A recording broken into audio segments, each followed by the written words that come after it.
Assalamualaikum warahmatullahi wabarakatuh.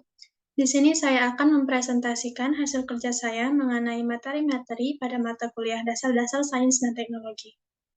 Sebelumnya, perkenalkan, nama saya Anna Febriana Angelika dengan NIM F1E122136 dengan dosen pengampu Ibu Dewi Lestari, Eskom MSI. Baiklah, langsung saja.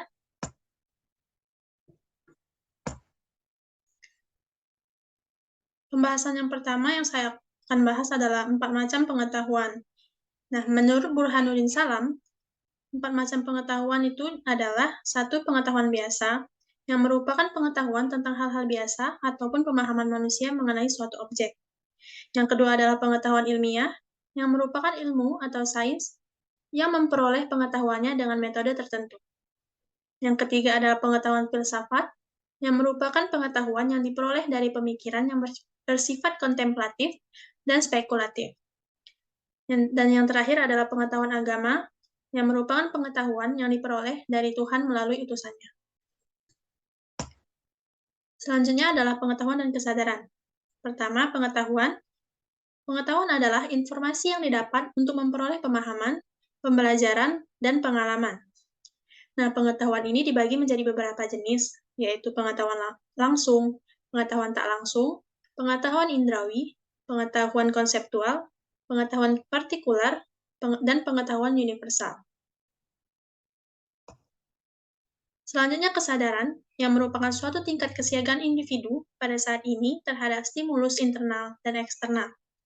Jenis-jenis kesadaran dibagi menjadi 2, yaitu kesadaran pasif, yang dilakukan makhluk hidup dalam menerima berbagai bentuk stimulus internal dan eksternal. Kemudian yang kedua adalah kesadaran aktif, yang dialami makhluk hidup dalam kehidupannya, di mana ia selalu mencari, menelaah, dan menyeleksi pandangan yang ada. Nah, untuk mencari pengetahuan atau meneliti sesuatu, kita memerlukan beberapa sifat pemikiran. Di antara lain adalah sifat pemikiran skeptis, yang merupakan sikap meragukan kebenaran atau menganggurkan persetujuan atau penolakan. Kemudian sifat subjektif, yang merupakan sebuah pemikiran atau pernyataan yang berlandaskan pendapat atau perasaan orang yang mengungkapkannya. Dan yang terakhir adalah sifat relatif, yang merupakan sesuatu yang membutuhkan pembanding atau acuan untuk dapat menentukan nilainya. Materi selanjutnya mengenai sifat kebenaran.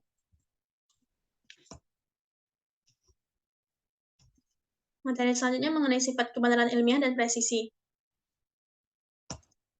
Nah, sebelumnya kita akan mengetahui apa itu kebenaran ilmiah.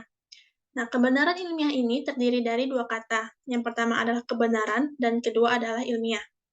Menurut Kamus Besar Bahasa Indonesia atau KBBI, arti dari kebenaran adalah keadaan atau hal dan sebagainya, yang cocok dengan keadaan yang sesungguhnya. Sedangkan arti kata ilmiah menurut KBBI adalah bersifat ilmu dan arti lainnya dari ilmiah adalah secara ilmu pengetahuan. Sehingga kebenaran ilmiah tidak dapat dipisahkan dari karakteristik yang bersifat ilmiah.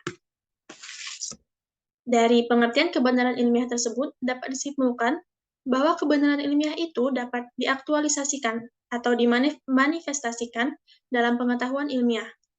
Atau dengan kata lain, suatu pengetahuan disebut ilmiah karena di dalam pengetahuan tersebut terdapat suatu kebenaran yang bersifat ilmiah.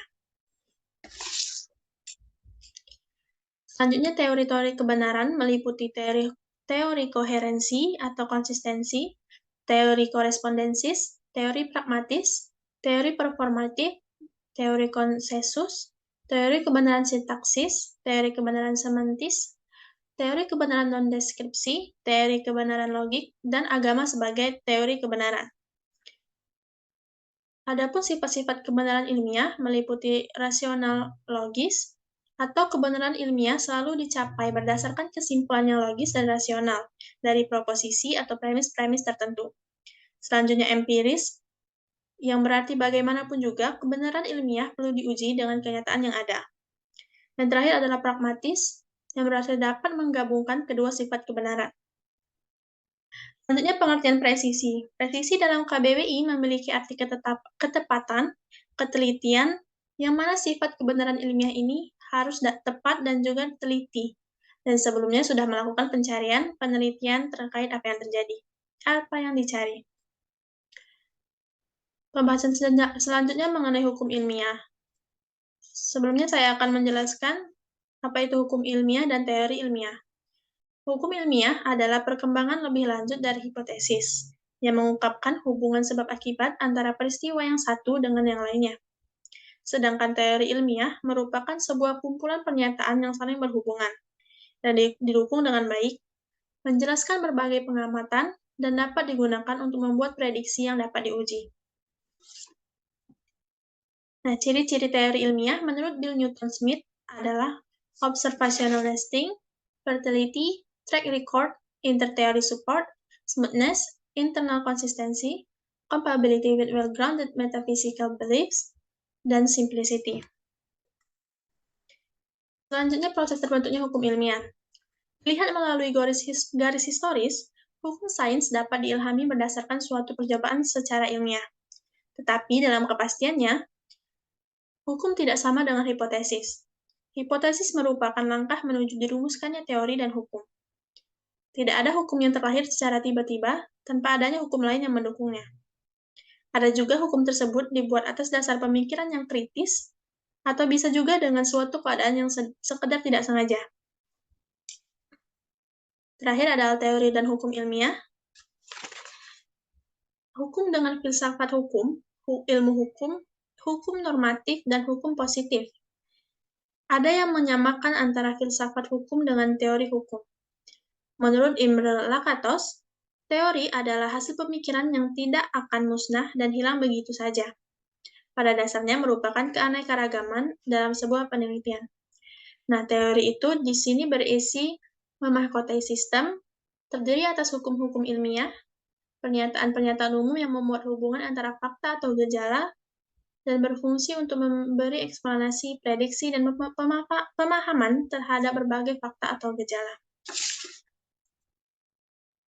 Baiklah, sekian presentasi dari saya. Lebih dan kurang saya mohon maaf. Saya akhiri. Wassalamualaikum warahmatullahi wabarakatuh.